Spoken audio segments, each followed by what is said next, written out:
What's going on, everyone? Nick, can you hear me?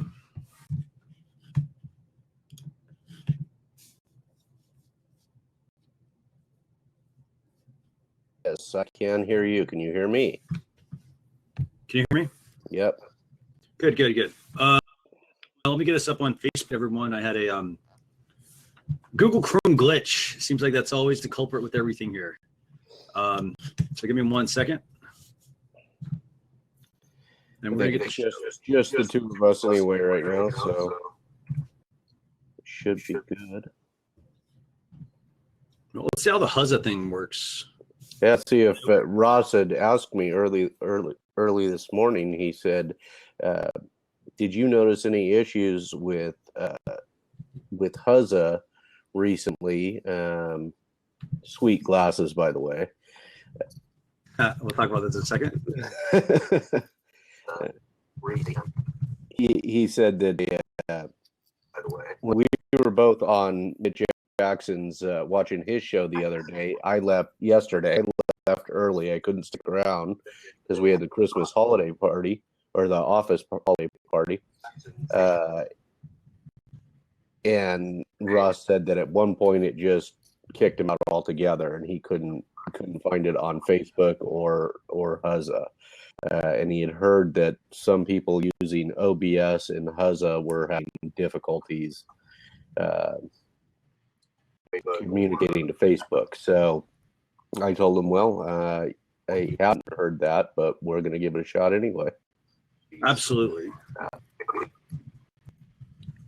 But, you know, Ross is so good to the community. He's just so darn good to this community to even take the time to reach out and ask me if we've had this issue and to let me know that the issue may have arisen just so we're prepared for it, you know. Ross is just a good dude. To reach out and ask him, let me know that the issue may have arisen. You know.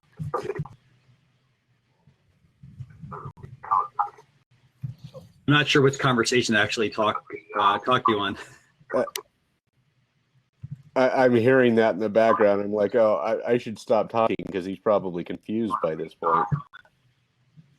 Just about to, I'm going live now. So I'm hearing that.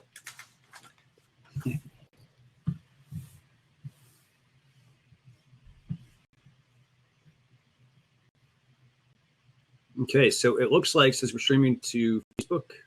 Let me go over. I'm already over there, so let's see if it's working. See if I can find it. I always find it interesting that it's not the very first thing at the top of the Social Chefs page when I'm on that page. Yeah, so Facebook actually, speaking of Facebook, actually, they made some changes recently to the page layout. Mm-hmm. And not everybody has the new layout, but you can go in, if you go into your Facebook page, there is a customized option on the left. Actually, sorry, it's called Manage Tabs. Uh-huh. And if you go there, you can move up and down all these sections. So you can have, like right now, it's like home, about, notes, photos, likes, videos, posts, events, and so forth. So, for example, I'm going to move the post to the top. Ah, okay. Now, let's do about, let's do posts. I need to do that on the company page because I get tired of seeing the photos that we have like at the first or second item, and they don't appear like they're in, because the photo was usually tied to some sort of a post, and but as a photo on its own doesn't make any sense without the link that was attached. So no, so if you refresh, let's see if it actually shows up. So you should see posts. Yeah, so there we go. We got posts at the top now. Yeah, I need to make that change on the company page as well because, yeah, there you go. So the video is a little higher tonight. Now. Yeah, and I will say it actually is a little confusing because when you go to a Facebook page and you look at what you see, for example, from an admin perspective, I see the option to write a post. I see my metrics. I see drafts. That's fantastic. Then I get to posts, and then I get to upcoming events, which are nice to have, but then it kind of gets a little junky because you get into like photos and then videos. Yeah, the update to the pages, they used to look a lot more clean than I think they look right now. Yeah, and then it's weird. If I scroll down more, there's a second post section underneath the shop section. Okay.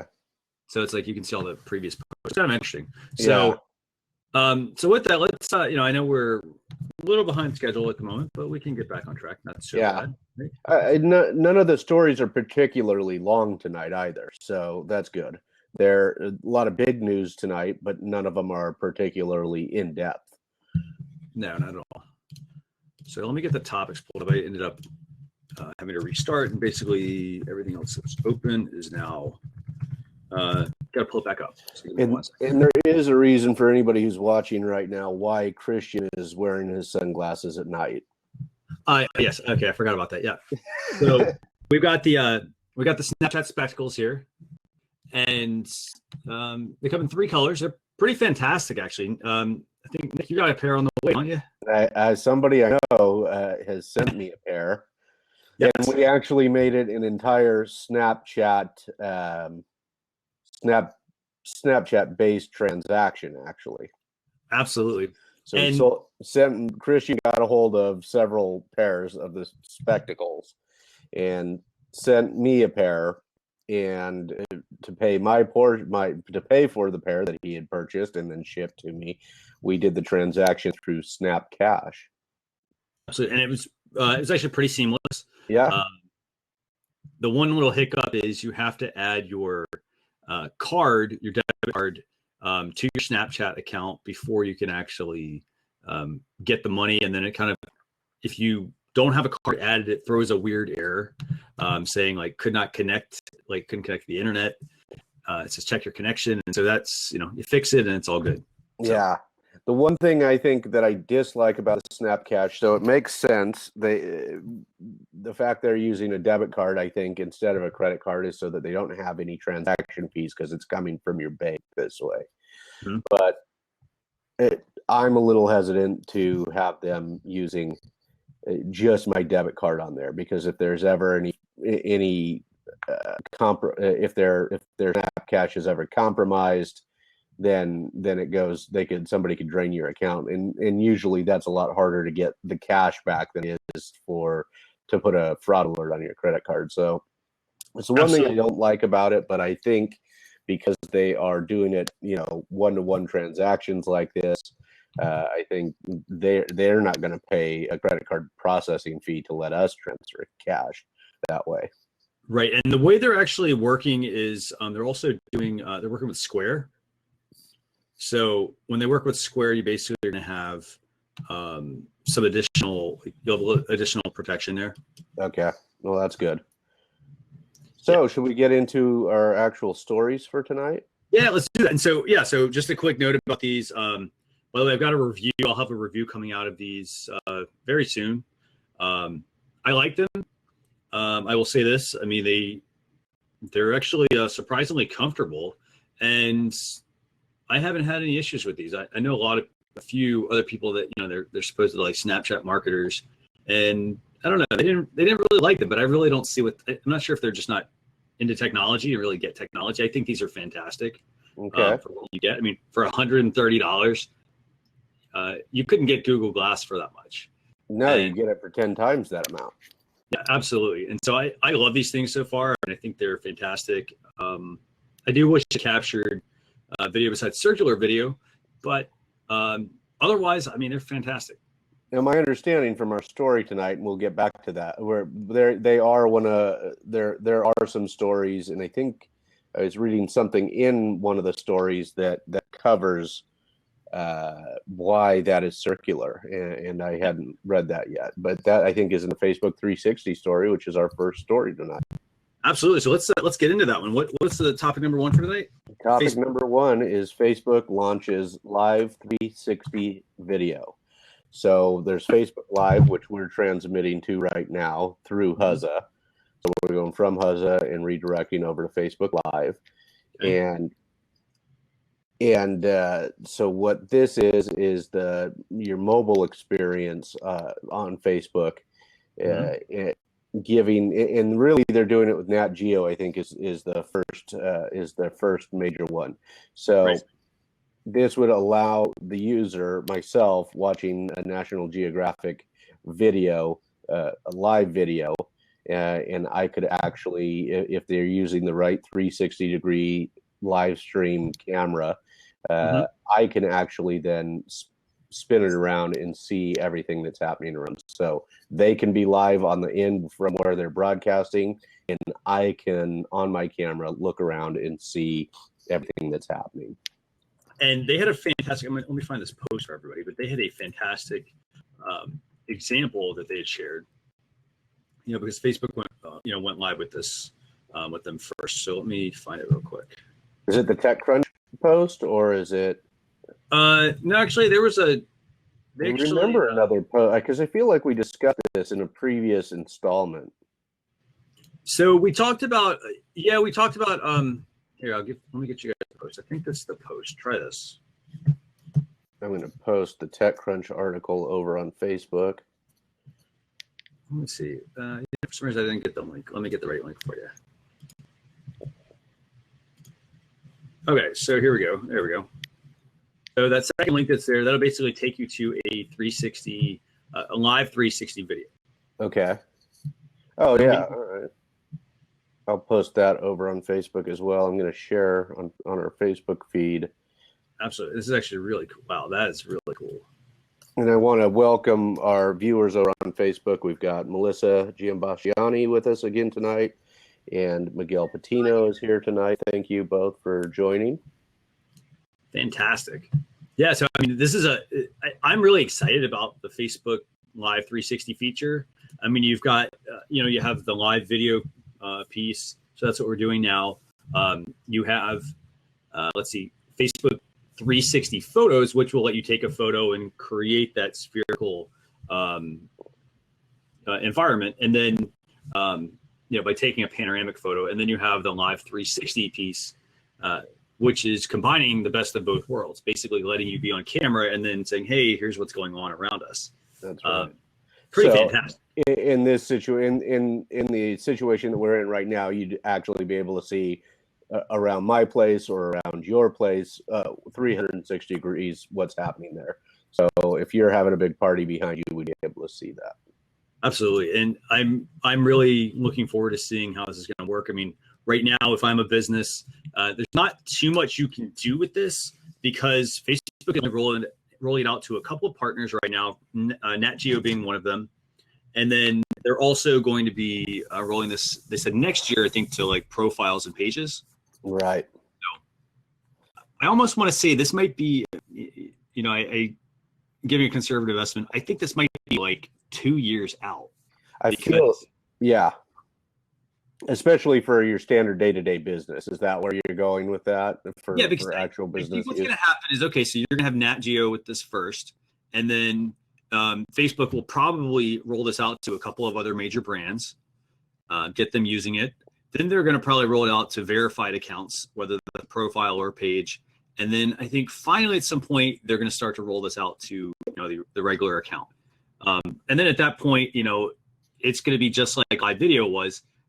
It's taken a couple of years for live video to get where it's at. That's right. People to really start to adopt it. And I think we're going to see the same thing happen. Yeah, because really what we're doing right now, live video, has been around for quite a few years, starting back in the Spreecast days. But it really took off last year. Right. Is when it really started to take off. And now with virtual reality, augmented reality, 360 video, it's really going to get, live video is going to get really interesting. Absolutely. And I think overall, I think that hopefully it's going to be less than 2 years, but I think, it's going to have to come out. People are going to have to get used to it, and then they're going to finally roll it out to everyone, or everybody will start start using it. Kind of like the whole, the MacBook Pro Touch Bar feature. Right. I love the new Macs. I love the Touch Bar feature, but I don't think there's going to be a lot of developers using it yet. It was the same thing with Apple Watch. It took, Series 1, you had a couple of good apps, and then Series 2, they have started to finally start to build things that are specific for the device. That's right. Yes. That's right. So better here. I'm trying to Melissa, is there an issue going on with the stream at all? Yeah, that'd be great. I think Miguel is still watching. Miguel, if let me know. It doesn't look like we're having, from what I'm watching, doesn't look like we're having any problems with the Facebook stream at this point. But you know, when you're, it's always best on the native application. In this case, we're using Huzza.io. What I'm watching doesn't look like. And so it's always better on Huzza. That's always been my experience, at least. And Melissa, to clarify your question over you asked on Facebook, it's like panoramic. It's like the panorama app by Live. But live, yeah. She said it's like panorama, but live. Yes. Yeah.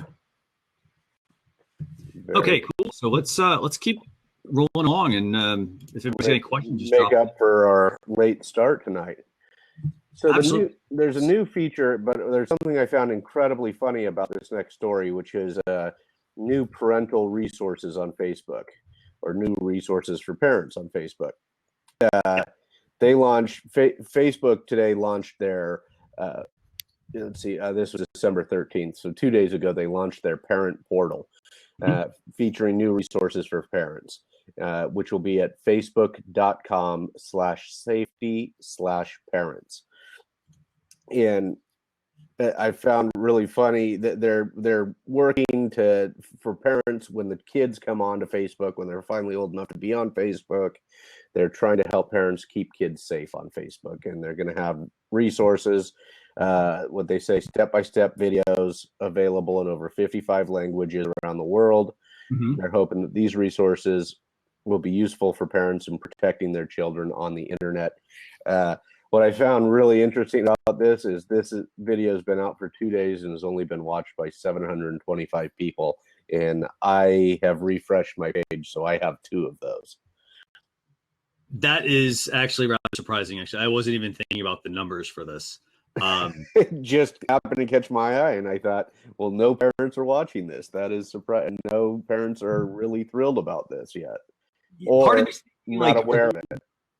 So I think it's a combination. Part of it's going to be they're not aware of it, but I think also they just don't have. I would say this. I don't think they have the time, and I think that's actually true for a lot of people. They just don't have the time to actually spend on learning this stuff and keeping up with it. Right. It's kind of like what we talked about earlier about this Facebook Live 360 video feature. While it's awesome, it's fantastic, it's shiny, it's new. It's not going to be something, that it's initially going to come out and everybody's going to it's going to blow up and everybody's going to be like, hey, I got to go check this out. That's true, because it's not as exciting as other features that come out, right? It's not, doesn't have any real panache to it, or that would really get people to watch it. But I think it's important that the parents have these tools and know what tools are available to them.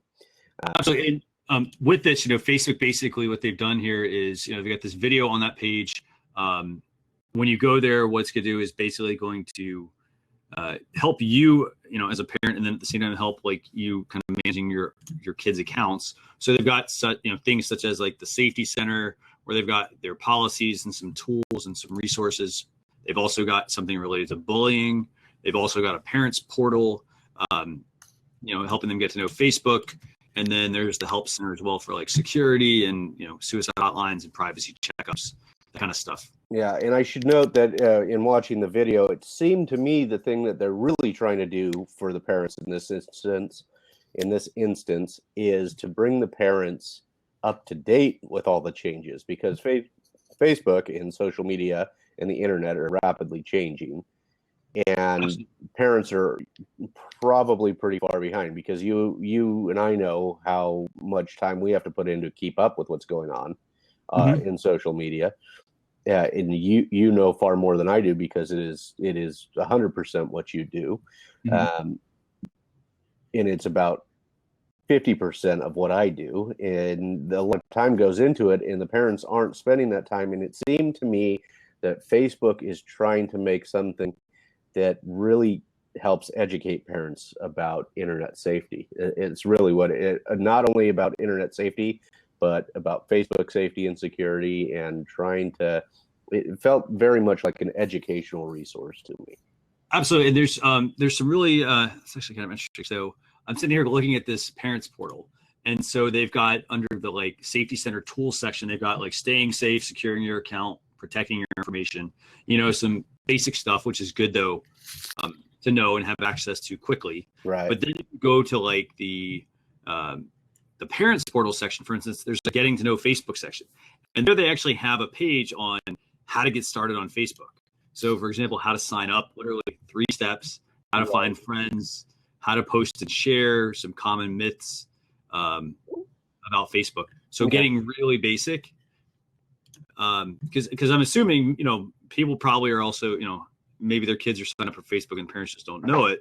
And then it's like, well, hey, how do I get on Facebook? Or then it's probably going to be, how do I get on Instagram or something to that effect? Right. Down the road. Yeah. So, and I think there is another aspect of this that is probably the more cynical aspect of my thought process is maybe if we get the parents to understand it better, when they start giving their kids access, they'll give them access to Facebook first, and we can then get in our next level of users. Absolutely. And also with this, there are some parenting tips such as trust yourself, identifying and seizing key moments, trying to be a good role model, let your child know that the same rules apply online as apply offline. So lots of, which is baffling to me that people do not understand that yet. This stuff is going to stay with you forever. So be careful what you post online. Absolutely. So overall, I like this. I mean, I like the fact that Facebook has this easy resource to get to. What was that URL I go to? Was it facebook.com/safety? Safety/parents. Let's see what Facebook/safety goes to. So actually, if you type in facebook.com/safety, it will take you to the safety center. And you can also access the bullying prevention, the parents portal, and the help center as well. Okay. So there's some additional stuff there. So pretty handy resource, I think. Melissa, what do you think? Do you think this is useful for you? I'm not sure if I think she's still on. Yeah, we have Melissa as one parent in the audience tonight. I think Miguel is also a parent. He's on our Facebook audio, or Facebook feed. So Miguel, if you have any questions or comments, go ahead and post them in the feed. You think this would be useful, for instance, or if not, what do you think Facebook could do to improve it? It's pretty simplistic. I mean, it's a resource. So with that, we're going to let. Melissa says yes. She thinks it'll be useful, but but hers are still pretty young. So, and I think that's their point, is to get the parents up to date and keep them up to date for when those kids start to gradually get online more and more. So speaking of that, what do you think is how do you think Facebook, for instance, needs to educate people on this? Because, for example, if and we don't have to stick on this topic for a long time, but if I go to, I know to go here and look at, this information, right? And then while I'm looking at this information, there happens to be a section that says, hey, here's how you sign up for Facebook. Here's how you post to Facebook. So in a way, it's almost like the cart is before the horse, because you're telling me like, hey, here's how to keep it safe online on, Facebook and whatnot. But then there's also a section teaching me, if I don't know how to get on Facebook, how to do that. And so that's kind of like, it's helpful, but it's a little weird, I guess. That's, again, the cynical aspect of me is Facebook just laying the foundation for their next generation of users. Yeah. So we'll see how this, how this evolves. But overall, you've got a good resource, a good base to build from, I think. Yeah. And Miguel is saying over on Facebook, he's saying he's got 2 kids on Facebook and thinks this will be a very useful resource. He's busy most of the time, doesn't really have time to research, but this portal should help him. And that's right. That's the nice thing about a resource like this, is it's in one area that you can go and read about it. Absolutely. And the other thing I also wanted to highlight real quick is, and it's something that caught my eye, at the bottom of the page, there's a section that says our family of, I think it's like our family of apps, I think, or our family of companies. And it shows you have WhatsApp, you have Instagram, you have Oculus. So our family of companies. You have WhatsApp, you've got Instagram, and you've got Oculus. Yep. I think that's pretty. I think that's a smart move on Facebook's part. I think people will, recognize the Instagram logo and they'll say, hey, you know what? They'll put two and two together, hopefully, and say, hey, Instagram and Facebook, wow, they're owned by the same company. Right. So yeah. So the next story, let's moving on. Should we go into Instagram then next? Yeah, let's talk about Instagram. So I tried this out. The next item is Instagram saved posts. Okay. And I've tested it out. Did you test it out yet? I'm going to post it. I actually did. You are going to be featured in the blog post tomorrow. Am I? Have around this, yes, because I screenshotted one of your, I think you were doing like a webinar with somebody. Did I look amazing in it, or was it Nicole who looked better than I did? She usually. Oh, it was great. Overall, it's fantastic. Okay, I mean, it good. It looked great. Yeah.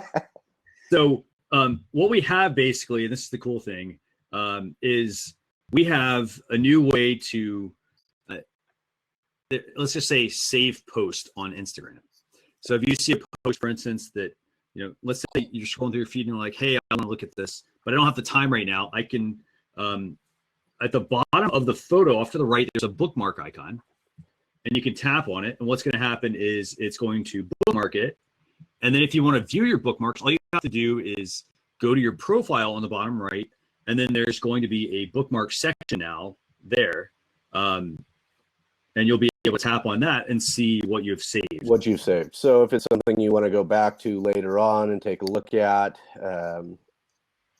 if it's something that one of your friends posted, it's got a picture of you in it that you want to save, from an event or something like that, you can bookmark it and save it to you. But it doesn't go to. We should clarify for people that it doesn't go into your feed, so it's not like a retweet or anything like that. Right. It goes into sort of a folder for you to review at a later date. Right. So let's put this in perspective just to make sure people are clear on this. So pretty straightforward. It's a bookmarking feature on Instagram. Let's just look at Twitter. So when you're on Twitter, you can like posts, and liking something previously was basically a way of saying, hey, I want to save that for later. They call it favorites. Right. And so, what this basically does is when you save something, it basically says, okay, I tap the little ribbon underneath the photo. It puts it in, like Nick said, this folder, and you can go back and view that later on. I think what we will probably see, by the way, Nick, with this is, I think we're going to see at some point this will actually go into Facebook, into their saved feature. Okay, yeah, it makes sense. It's kind of like we said at some point. It's all got to converge. It's got to be integrated, and with one of our next upcoming stories, you'll see greater integration into other platforms. Absolutely. And just a couple of notes about this. So basically, only you can see what you've saved. So if I save stuff, like Nick doesn't, he doesn't see that I saved this. So you go into your profile, you tap on the bookmark icon, you have to tap on the individual item. And then if you want to remove it once you've finished, this is kind of the frustrating part, is you do have to hit the bookmark icon to remove it, and then that will remove the photos and the videos that you save. Yeah. So it's photos and videos. And put it in a perspective for businesses, I don't know that there's a huge, I don't think there's a huge business advantage to knowing that this exists right now. I think just know that the feature's out there, but I don't think there's going to be a massive business use right away. So, well, okay, so hold on. So the way that I was thinking about this, and the one way that I could see a business use this is if they're looking for design ideas. For instance, let's say you're following other businesses on Instagram, some of your favorite brands, and you're like, hey, I really like what, I like what Starbucks did, or I like that style of that photo that somebody posted. That's how I could see this being very useful. Good point. And I would say, so basically you're using it, it's almost like, for instance, I use Evernote for most things, saving things. But if I wanted to save on Instagram, previously what you would have to do is you take a screenshot, or use the share option and send it to yourself, email it to you, that kind of stuff. And that's not a good system. Right. It's inefficient. Absolutely. So this way, I would say if I'm a business and I'm seeing ideas, like whether it's a video idea, whether it's a style of a photo somebody shared, whether it's just a topic somebody shared. Yeah. Bookmark it and go back and look at it later. That's a good point. Excellent point, and great way to think about it. It didn't you are, again, much better with the Facebook products and platforms than I am. And so that is an excellent point. I could see, oh, I liked what Nicole did on Canva. I'd like to repeat that one day, or I'd like to ask her how she did that. So, because I'd like to use something similar to that. I've got it right there. Absolutely. And I like the example you gave there with Canva. I mean, that's one thing, like if you're really like stuck on like, well, what do I actually do to make my content look a little different? This is where, like, if you see something you like, just bookmark it. Right. For later. That's right. By the way, Melissa, you're totally welcome. We're glad we can help you out as much as we can with getting you the info on Facebook's new parent portal. Yeah. So our next story being before we got two more before we get into the tools. Absolutely. So I put it in here, but I'm gonna let you talk about it. Okay. Snapchat now has group chat, and they now have the Snapchat scissors and paintbrush. Let me go back, because there was one thing about the spectacles that was in our first topic. Evidently, the reason that the spectacles is circular, the image you get is, I think I should, and we need to test this. I have to go back to that article and see if I read it correctly. But if you take it circular, I'm supposed to be able to do something on my end that makes it more 360-ish. I can either look in landscape or vertical, I think, on my end. Yeah, so let me see if I can show you guys this. I know we've tried the screen share in here, and it's never really worked very well. You want to try it, or you want me to hold off? Maybe we'll test it out and come back to it next week, because it really isn't the topic. It was just sort of an added. But so Snapchat now has a group chat feature. Yeah. And which is cool. If just you and I and Vincent, or you and I and Ross want to have some communications, and I don't always want to go back and have to add Christian and Ross and Vincent to and send a direct snap to each one of you, I could put together a Snapchat brain trust or something like that. Absolutely. And then we can all communicate in that message in that group together, just like you would do with group chat on text message. Except that I can send audios, I can send 10-second snaps, I can send other things, and now with the spectacles we can send even more. So that's the first portion of the Snapchat setup. The other thing that they have are the Snapchat scissors, the new scissors feature. And it's just a new icon, a little scissor icon when you go to make a snap, and you just draw your finger over the part that you want to cut out, and that part turns into a sticker. So if you wanted to take the bearded area here, and I wanted to put that somewhere else in the picture, or there's a tree in the background and I wanted to move it to the other side, I can cut that out and move it around. So it's a little fun feature to play with. And then the paintbrush, which is really kind of cool. The paintbrush is interesting. I tested it out before we started here. This comes specifically from an image in your memories. And you can now edit portions of your memories. So I took a picture from Tahoe, and I can overlay it with some sort of a paintbrush, makes it look more like that picture of the mountains is more,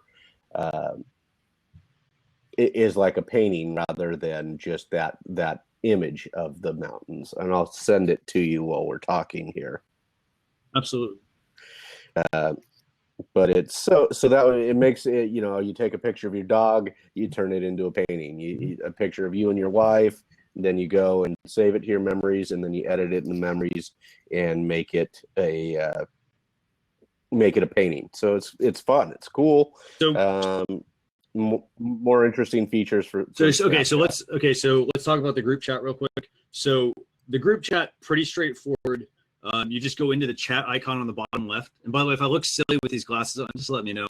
I actually think they look pretty cool. They kind of remind me of Harry Potter. He's wearing sunglasses at night. So with the group chat, so Snapchat group chat, you basically launch Snapchat. You tap on the chat icon in the bottom left. And then once you're there at the bottom, you will have the option in the chat window to top left, create a new chat, and you just start to add people. In this case, I'll add Nick, and I'll add Vincent. And then once I have this done, so I've got those two guys added, I can save the chat. And now there's an option at the top. There's a pencil icon, and we can call this like, I'll just call it Snapchat Brain Trust. That was a good idea, by the way. In this case, Nick sent me a chat as well.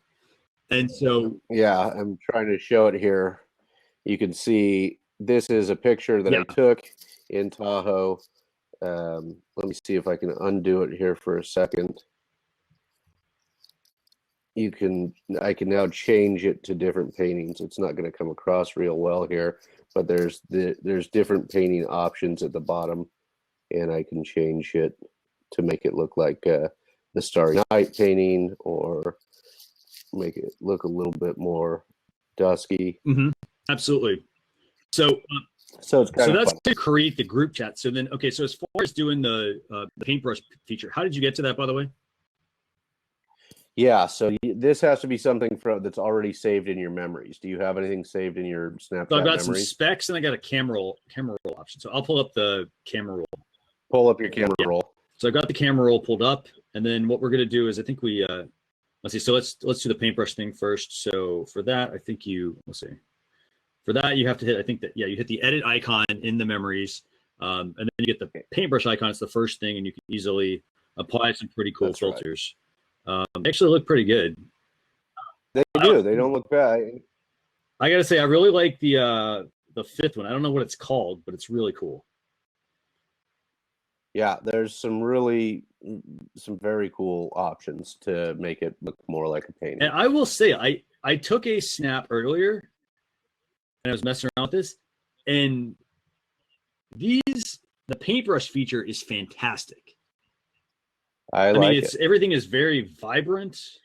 I mean, it's very detailed. There's something unique about it. Yeah, Melissa actually, she's back on Facebook, and she said it's very vibrant. It looks like really good, really professional. So I want to welcome Sue to the Sue is one of my coworkers. She's joined in on Facebook. Welcome, Sue. So that's a pretty good one for Snapchat. That they made some really cool advancements with the spectacles and with the and some new features. But where they're behind everybody today, or behind Twitter, and Periscope, and Facebook, and Instagram, is that they don't have a live video feature yet. Absolutely. By the way, I'm playing with the scissors feature, and it's pretty cool too. Yeah, it's kind of fun, huh? It's an interesting little feature. Yes. They're both very good. I mean, so I will say, very good features. So you're good updates from Snapchat. Yeah, and but I think we should go to some live video for our final topic. Yeah, so we know Snapchat does not have live video. I think at some point they probably will. I think you're right, especially since Instagram came out with live video today, and live video has been the overarching topic of social media in 2016. Yeah, I mean, here's the thing. Snapchat's going to have to do this because everyone else is already doing it. Yeah, I feel like they're going to have to. They don't have much of a choice left. Yeah, they're going to have to. But that leads us to, so kind of a big story was Instagram had added their live video feature. I have not played with that one yet, and I usually play since the company and I got started in live video last year. I usually try to play with every new live video, not every, but the main ones. I try and test them out. I haven't tested it out yet, but I hear it's pretty good. So what we did see in addition to that is a greater integration between Twitter and Periscope this week. So now in your Twitter app, you should be able to go live with Periscope without it being called Periscope any longer. Well, it's not called Periscope, but the thing is you do get the Periscope icon. And it redirects you to Periscope. Yeah. Yeah, it doesn't redirect the broadcaster to Periscope. No. But I still get notified as a viewer through my Periscope app. So I'm gonna see if I can share my screen here. I don't know if it'll work, but I'll give it a try here. Yeah, give it a try. But so Mitch Jackson and I were testing this out. We were testing it out today when he went live because I got a notification that he was live. He was doing it through Twitter, but I got notified on Periscope. And then we did a second. We attempted something else with this, which was I said, "Let me go. I think I can communicate through you." And I pulled up Twitter on my desktop, and I tried that out. And what it happens is I went to his live feed through his Twitter channel, and I click on it, and it redirected me to periscope.tv/Mitch Jackson. So for a viewer or a user, really, it's redirecting you to Periscope. But from the broadcaster's point of view, it is you doing it live through Twitter. And by the way, I'm going to try this real quick. I'm not sure it's going to work, but let me see. Is that clear to anybody who may be watching here that there's a redirect? Was that clear to you the way I was explaining that, Christian? It was pretty clear. Yeah, I thought so. I mean, okay. So it's not a full integration of Periscope and Twitter yet. Mitch was doing it through Twitter today. He was seeing but while he was doing it through Twitter, he was seeing my chats to him, my texts to him, but I was doing that through Periscope. So it's not quite a full integration. I'm going to try something real quick, see if we can get this to work. And by the way, I mean, one thing that's also pretty fascinating, I guess, is that you don't have on Twitter, for instance, you don't have the Periscope button, for instance, on the desktop. No, you do not.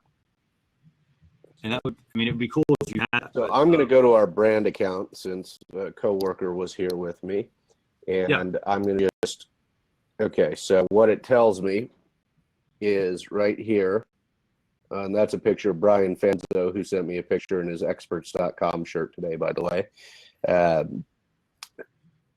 But right above that picture of Brian, it says broadcast live video on Twitter. It's got the Periscope icon like you were saying, but it doesn't say Periscope. It tells me to broadcast live video on Twitter. So the brand account has it. Let me go to personal account to see if I have the option yet. Because I've had, I do. I've got photo. I've got a Twitter video, which is not a live one. It's a video that you can do. I think they're 200 seconds or 220 seconds or 2 minutes. 140 seconds, I think, is how long you can do a Twitter video, or you can do Twitter live. So let me try this real quick, by the way. Oh, I lost Chris. Well, he can't go into broadcasting if we lose him entirely, Melissa. It looks like I just lost him entirely. Let's see if he can join back. There we go. Okay, so you can't see me, but you're seeing my screen. Yeah, and I'm not sure if Melissa's seeing either of us anymore, because I don't see myself on any. Yeah, because basically what I did was I went and shared my screen, and I'm just sharing the Twitter app. Oh, okay. Is this ManyCam that you're using? No, I'm actually just using QuickTime. Oh, so okay.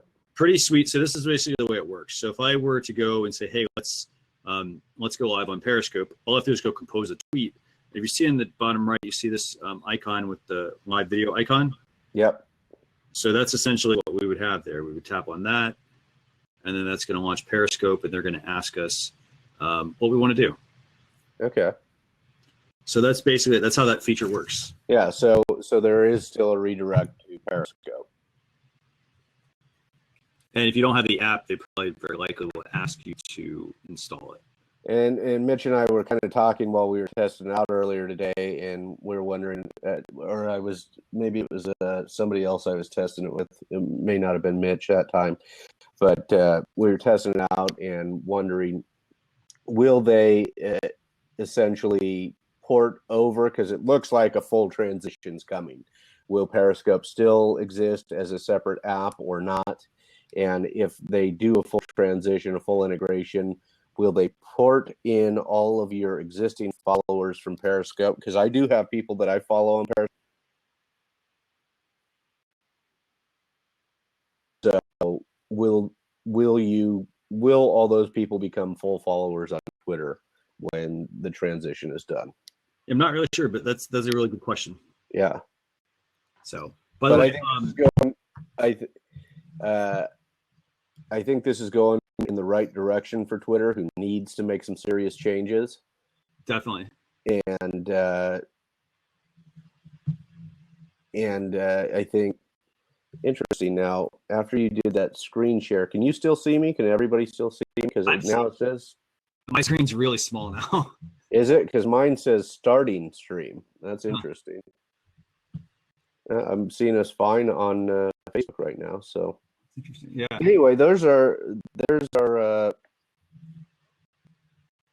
our stories for tonight. And live video has finished strong in 2016. Absolutely. And and I just want to let everybody know we have a lot of other topics that we didn't cover tonight because there were just 9, 10, 11 topics. There were a bunch this week. Some of the other ones include Facebook's giving people who are running dynamic Facebook ads the ability to drive to a mobile app install to help you, to get more people to download your apps. We've also got, we've also got the ability to replace the lenses in your Snapchat spectacles. A company that makes eyeglasses and prescriptions and whatnot, prescription lenses, they now have the ability to change out your lenses. And then we've also got some Slack news as well, because, what wouldn't be, you can't forget Slack. I mean, they're also getting in the live video game as well. That's right. So, or sorry, did you not live video? Are Slack getting into live video? Sorry, they're getting into, what I meant to say was they're getting into one-to-one video calling. One-to-one video. Right. Yeah. So let's talk tools. We got a few minutes here, and let's see if we can wrap it up close to on time. Yeah, absolutely. So tool number 1 for today is Google Forms. And I use Google Forms personally for a lot of different things in my business. I don't know about you, Nick. Do you use Google Forms? We use it occasionally, but we small company, so a lot of our interactions, I can say we use it about once a week, but not all the time. So I would say, so basically what Google Forms is, it's a way for you to run surveys. So for example, if you're giving a presentation, like we could do it here. At the end of the show, we could say, hey, we want to get feedback about the show, and send you to a Google form, and you fill out basic information, name, if they want to subscribe to an email list, email address, questions, feedback, all that kind of stuff. You can have all your forms automatically then put into a Google Doc, which is pretty cool. So that way, if we get 100 responses, they all go into a spreadsheet. Mm-hmm. And we can quickly look through those. Aside from that, though, I mean, Google Forms, you can use it for all sorts of things. You can use it for, as a business, collect feedback about products. So if you ship a product, you want to have, a custom URL, like a bit.ly URL. Yep. It goes to like a Google form that you've created that's just about shipping.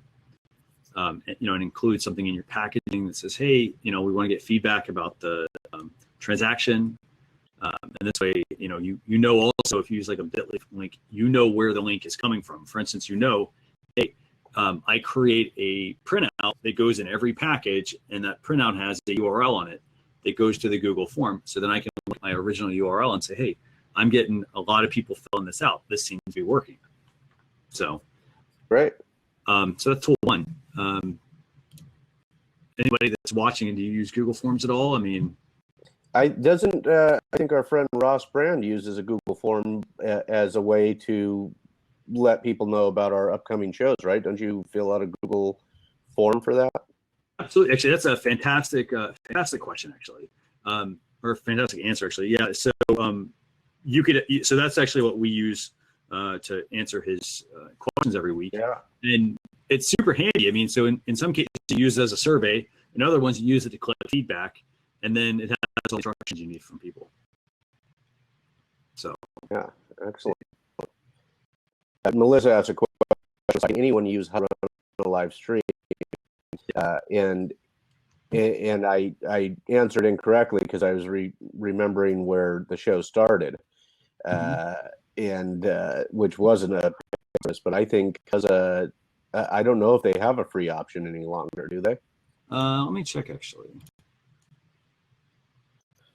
There are other services similar to this. If you do not want to record your live stream, Melissa, there are other services like it that you don't have to record.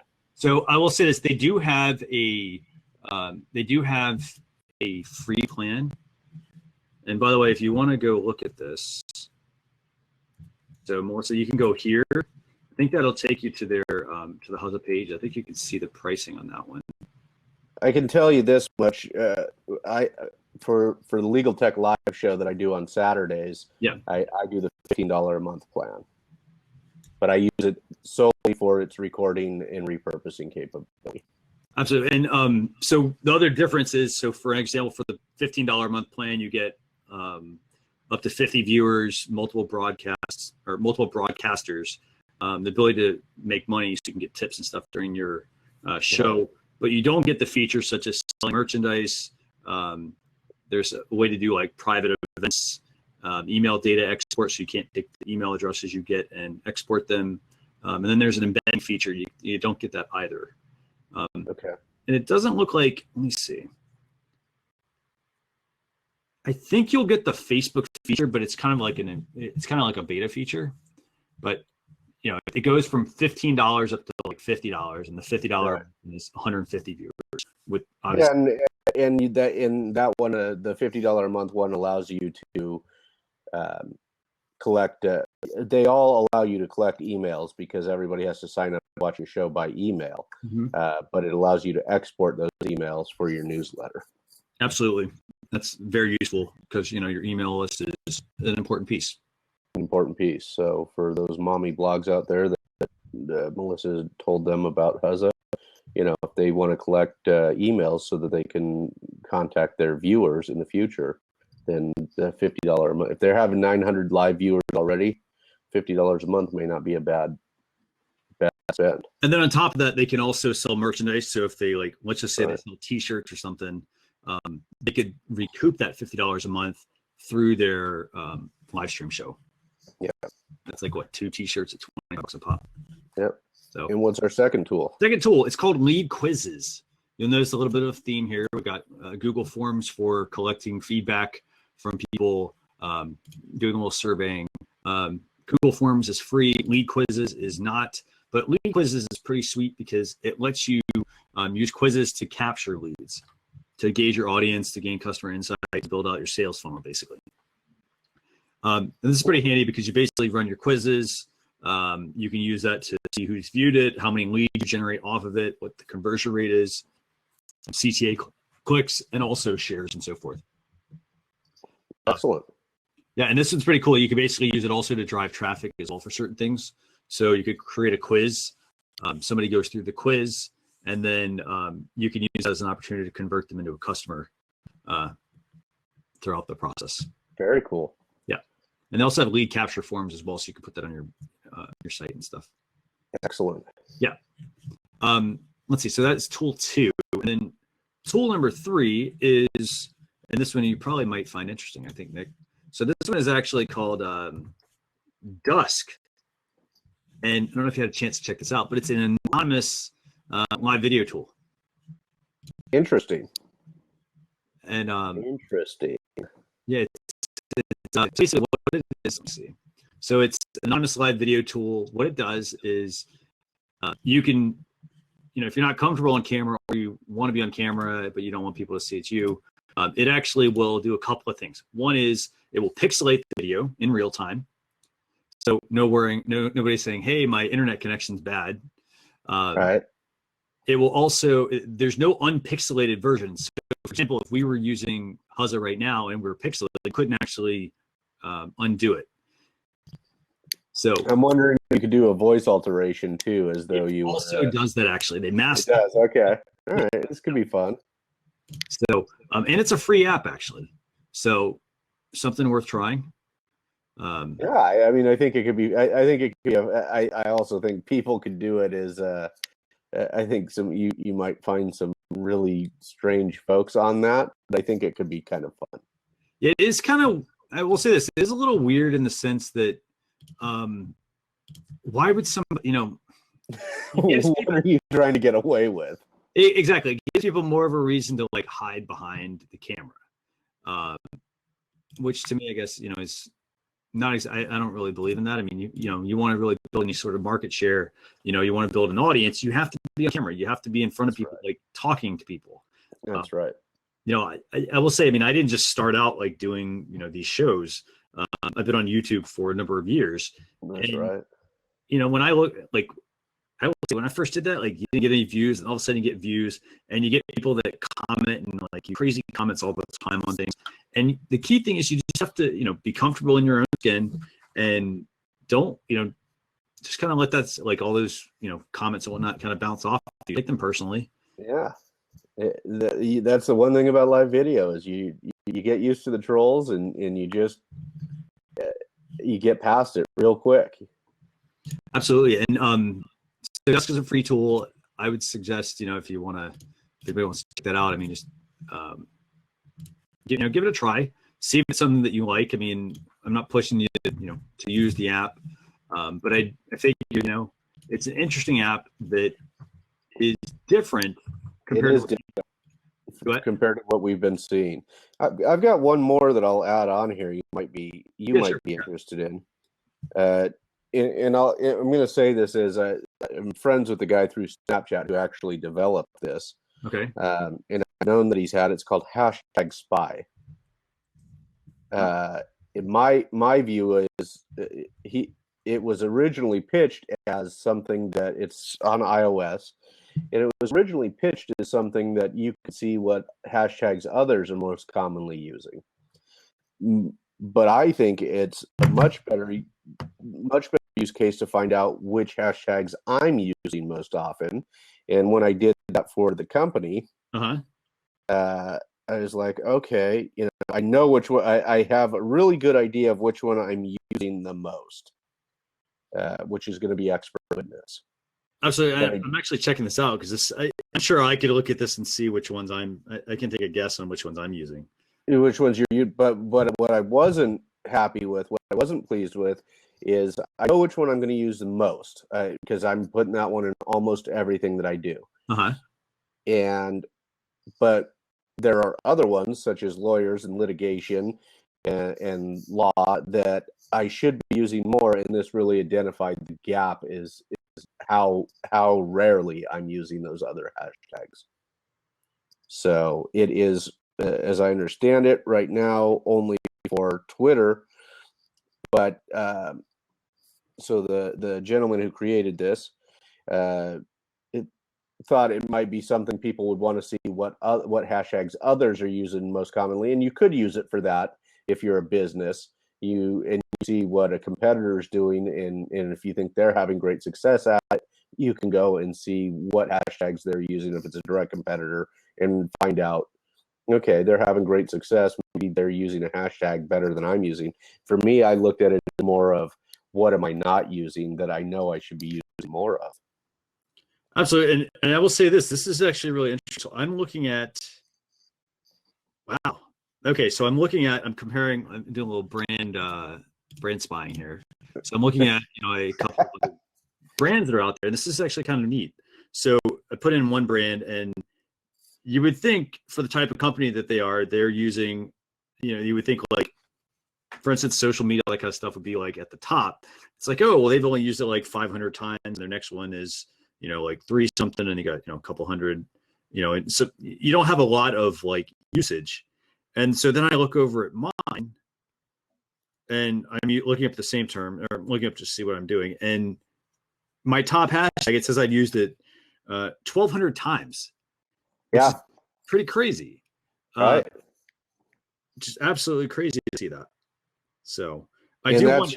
that's your top one, that's how it was with Expert Witness. Expert Witness was my top one, but what really helped me is like, oh man, that means I'm not using lawyers in litigation nearly as often as I thought I was, which means it's not, if for anybody who's doing the hashtag search lawyers in litigation, they're not hardly ever seeing my stuff, Right. the company stuff. Mm-hmm. So I really noticed a discrepancy in my usage. This is actually a really useful tool. I think we're going to have to, we might have to table this one and try to do it, like talk a little bit more about it. Yeah. Table it till next time if you want. But I know Chris Bear was interested in say, he was like, I finally downloaded it and gave him a review because I've been hearing him talk about it for a year or for 6 months or something like that. And I don't know why I never did. And then I did it, and it was really quite valuable for me to see where I was coming up short. Even though I don't think that was his initial usage. I would love to see if we were using this a little more. I want to see, and Melissa will answer your question in a second. I would love to know from a data perspective how far this goes back. Is it just a year? Is it 6 months? Is it 3 months? Because I looked at mine and I'm like, well, hey, I've got a lot of like uses of a certain hashtag. Yes. Another, a couple other accounts, and I would expect them to have more hashtags.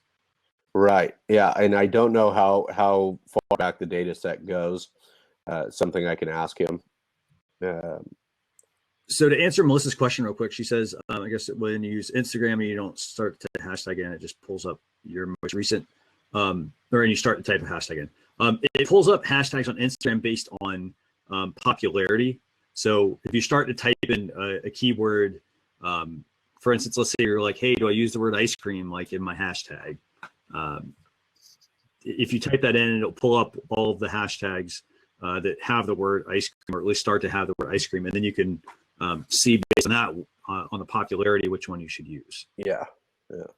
So anyway, that was I meant to tell you about it earlier in the week, but the week's been crazy, and so we didn't get it on there as a number one. So maybe we'll follow up with it next week sometime. Absolutely, I'll make sure I put this on the list. But I thought that was something you would probably be interested in as well. I think it's really cool. I would love to see this app have more than just or just Twitter. I'd love to have Instagram on there. Yeah, I think Melissa made a great point, because Instagram hashtags are massively important. Yeah, and there are some articles. There's a lot of articles on like the top hashtags to use for Instagram, but I'm guessing it probably is because there's not a lot of access to the data. Same thing with Facebook. They probably don't provide as much data on hashtags. Yeah, it would be great. I don't know if that's on his list of things to do, but maybe Instagram won't give that kind of access. I don't know. I don't know if you have to have access to the API to do this type of app. It is a free app. I'll say that for anybody who's watching. Yeah, definitely. I will say this. I just used it. I mean, it's super easy to use. All you do is type in, username, type in a Twitter account, and you have everything you need. Yeah. So, we'll have to see if we can get this on like one of the future episodes. Talk a little more about it. Yeah. Just to let everybody know, I did put in a link. Let me see if it showed up. Yeah. So you can get next week's show. I've got the show link in there already for that. If you want to subscribe to that. Actually, did I put the right one in? Let's see. No, sorry, that's 2 weeks from now. Sorry, my bad. Let me get you the right show. Let's see. Sorry, we're on episode 66. Next week is 67. So right. I gave everybody 68, but let's see.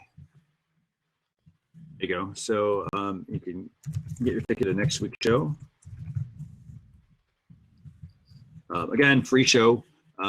We do this every Thursday, 9 o'clock. Next week, we're on, I think, next Thursday, right? Let's see. Yeah, we are. So go ahead and subscribe. You'll get notified when we do the show. And then also, if you guys want to get on the email list, you can also go to socialchefs.com/subscribe. That'll get you on the daily email that we send out. I'll also send you a link to the blog post as well. It's going to go out tomorrow morning. Yeah. By the way, Nick, it sounds like you've been up since 3 o'clock in the morning. Were you anticipating your spectacles to arrive? Or... No, I wasn't. Although I am excited for them to arrive, but no, I just wake up early. There's no explanation for it. Well, hopefully, early bird catches the worm. Hopefully, you got up and got a lot of stuff done. I didn't get a ton done today because I was pretty tired, but most days I get several things accomplished before I actually get to the office. I will say it feels awesome to be able to have so much stuff done before you start work. It does. I agree. Well, so with that, I don't have anything else for tonight. Do you?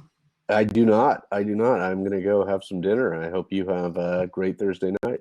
You too. And we will catch you all next week. So thanks a lot. Thanks to Sue and Miguel and Melissa, and hope I'm not missing anybody who joined tonight. But thank you all for coming. Have a great night, everyone. Have a good one. Bye-bye.